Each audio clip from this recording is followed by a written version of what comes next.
No século XVI, pela primeira vez foi utilizado o termo Renascença para designar o momento de renascimento da cultura greco-latina em que passava a Europa, uma vez que a Idade Média era vista como a Idade das Trevas, um passado obscuro e bárbaro.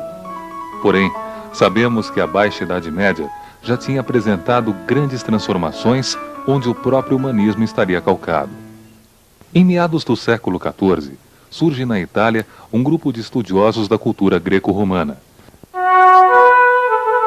Esses intelectuais iriam difundir o humanismo, movimento em que a valorização do homem e da natureza humana está acima do divino e do sobrenatural. O Renascimento pode ser visto como a expressão do movimento humanista nas artes, letras, filosofia e ciência, caracterizando-se pelo experimentalismo e pelo racionalismo. A contemplação do belo, do harmonioso e do delicado fazia com que o humanismo propusesse que o corpo humano, imagem de Deus, fosse seu canal para exprimir os sentimentos e as paixões humanas. E através da arte, Deus se exprimia, tornando os homens seus próprios mensageiros. Notamos assim que não houve um total desligamento da religião, mas sim uma modificação na forma de vê-la. Os mecenas, que eram ricos comerciantes, reis europeus e até mesmo alguns papas, iriam financiar e proteger intelectuais e artistas humanistas. O movimento humanista surgiu na Itália em virtude do país já ter uma tradição clássica e da influência recebida dos bizantinos que fugiam de Constantinopla tomada pelos turcos. Dante Alighieri, Francesco Petrarca, Giovanni Boccaccio e Nicolau Maquiavel são alguns dos principais escritores renascentistas italianos. Além disso, teríamos William Shakespeare, na Inglaterra, Erasmo de Roterdã, um holandês que satirizou principalmente a Igreja em suas obras, Miguel de Cervantes, na Espanha, e Luís de Camões, em Portugal.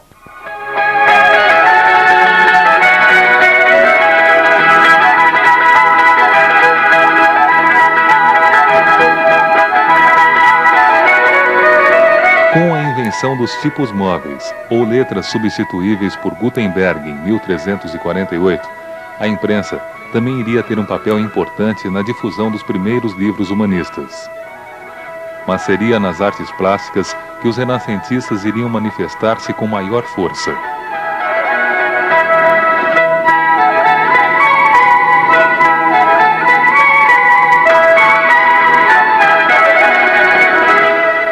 A família dos Médici de Florença financiaria diversos artistas.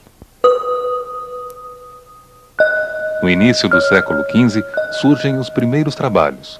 O arquiteto Brunelleschi projeta a Catedral de Florença.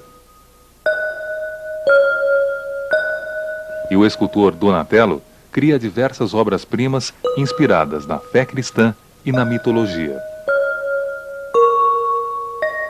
O pintor Botticelli, na segunda metade do século XV, faria desenhos vigorosos, com cores reais e simples, como Nascimento de Vênus e Alegoria da Primavera.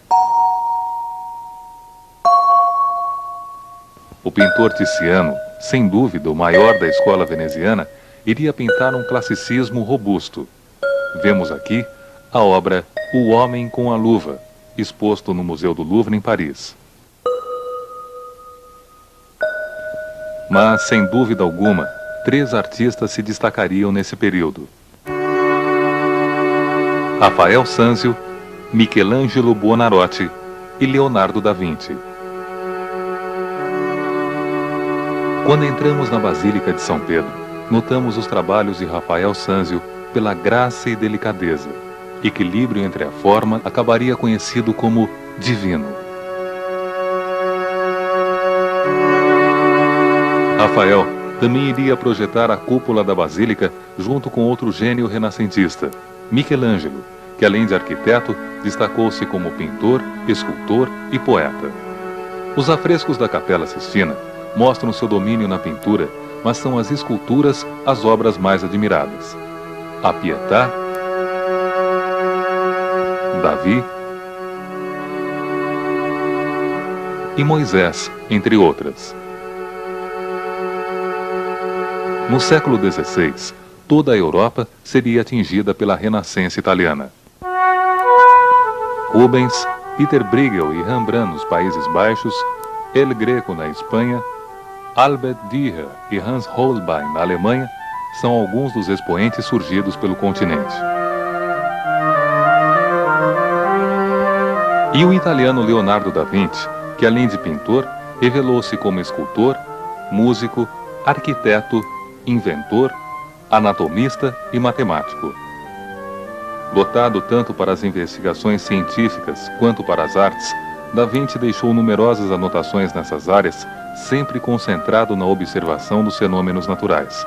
Sua arte deixou-nos obras como Mona Lisa, a Gioconda e A Última Ceia.